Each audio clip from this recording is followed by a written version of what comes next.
The Labour Court in Johannesburg is this afternoon hearing a matter between Putco and its employees.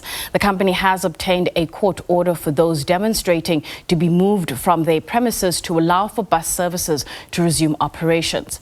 The bus service yesterday issued a notice dismissing about 1,000 workers that have been on strike for over a week, calling for a 6% wage increase and bonuses from 2020.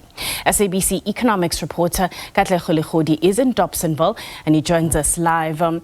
Katlego, is the company looking to the Labour Court for interventions at this stage?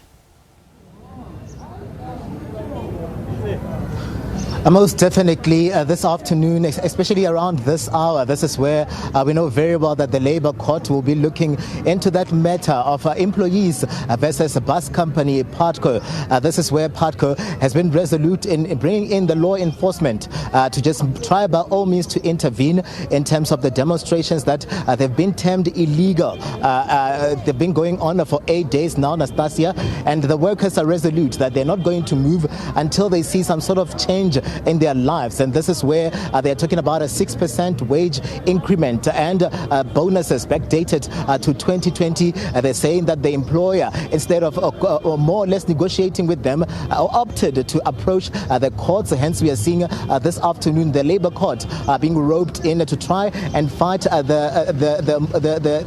injustices that they say have been coming from the employer. This afternoon as well, something that is of a significant recognition is the fact that NUMSA will be coming forward to represent those employees of Putco. About 1,000 of Putco employees this afternoon standing to lose their jobs. The company from early in the morning started with that process of just filtering down those that really deserve to be given some sort of a pardon, looking at that process that was initiated, giving them until the end of business yesterday to explain to the management of Putco as to why they should not be fired. And the process this morning just arriving here to see a placard of names of Putco employees that have been demonstrating and a court order that says by 12 o'clock they need to find themselves removed from this premises. They did not take that lying, Anastasia, as most of them just continue with their demonstrations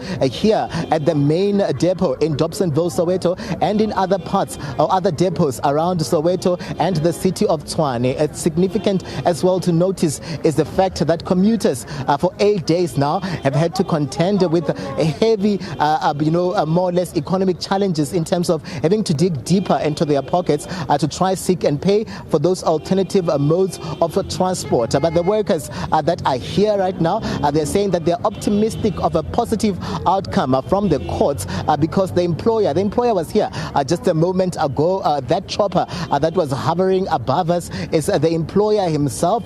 We are told that he was here just to assess the situation. If indeed by 12 o'clock the workers that are demonstrating here have moved, or if the police or the private security that have been roped here to help enforcing or doing their job in removing them from this facility so that the buses can be allowed to move. But I'm going to bring into the discussion now Mr. Samuel. He's one of the bus operators that have been demonstrating for about 8 days now. And Mr. Samuel, there's a court order now that is being out, and we're seeing unions challenging this court order. There's that process that the employer has started to initiate of more or less winding down the numbers, looking to dismiss most of you guys that have been demonstrating. Maybe just let us in on that court order. 12 o'clock, we're told you guys were supposed to have moved here. It's the afternoon now, and we're seeing that you're resolute and at least optimistic that the NUMSA and other unions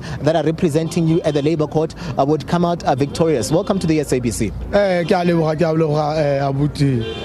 Ntho e kholo ke llelang ke bapalami ba di bus re berekisana ha monate rona di driver le bona, so ke bona ke di family tsa rona batho we take it as our family.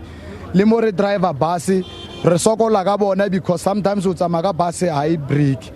Ntho e teng brua ka go hore mpati wa rona o re tshwereng ha re mo premises nya mo ke pleke ya masipala ra re dule mo re lo dula ko ntho e re tsebang gore la ka nka dijara tse 5 as long as o re patale tšhelete rona gona bus e tla tswa mo ke ya maponisa ha re lwe ba re ba boleletse hore this everything with peace ke Elias Motswaledi ha ra kwala next ha re shesa ditire re thaza mo plekeng ya masipala isenya ya ge kele di bus di ka kwa le ene o ha kwa dutseng teng ha re motlhopi so ntwe re kopa ho mo hiri wa rona go re ha ile re re kubile a re fe di chelete tsa rona with immediately effect a re fe di chelete and then re tswe mo premises nya and re baagi ba Soweto di bus tse di o tsamaya go kae mo Soweto ha ko ba rona di driver tsa Soweto.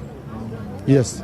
Tate Modise, thank you very much. Samuel Modise, just saying, Samuel Marumo, that is, just telling us about, just giving us an update really on how the workers are feeling on that court process that is underway this afternoon. And also the employer, they are very, very mad at the employer, just angry over the fact that the employer has been negotiating in bad faith, just approaching the courts to try and delegitimize what they've been doing here on the ground. And just hoping that those labor unions that are also representing them in the labor court this afternoon would come out victorious in terms of what they've been pushing for. They're still resolute on the 8%, the 6% wage increment that they've been calling for since 2020. Also still resolute on the bonuses that they're calling for to be back paid from the year 2020, saying that this was agreed upon at the bargaining council. And the employer then decided that because he's got the power and the means and the monies, is going to use the courts to challenge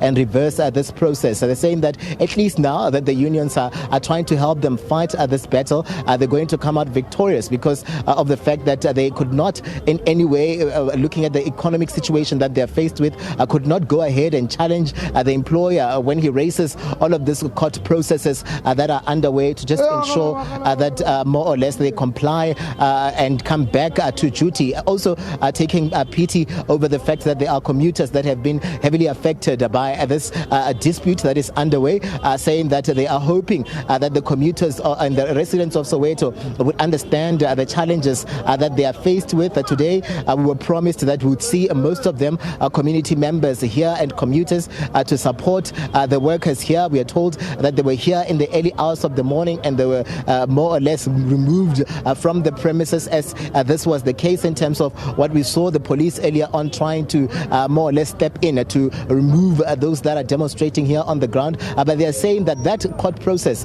would determine if indeed they're going to take more actions in terms of where do they go now, where this process and the demonstration is concerned. But they're saying that no bus is going to be allowed to move out of here, and no Soweto commuter would support the works of Putco until they are paid what's rightfully theirs.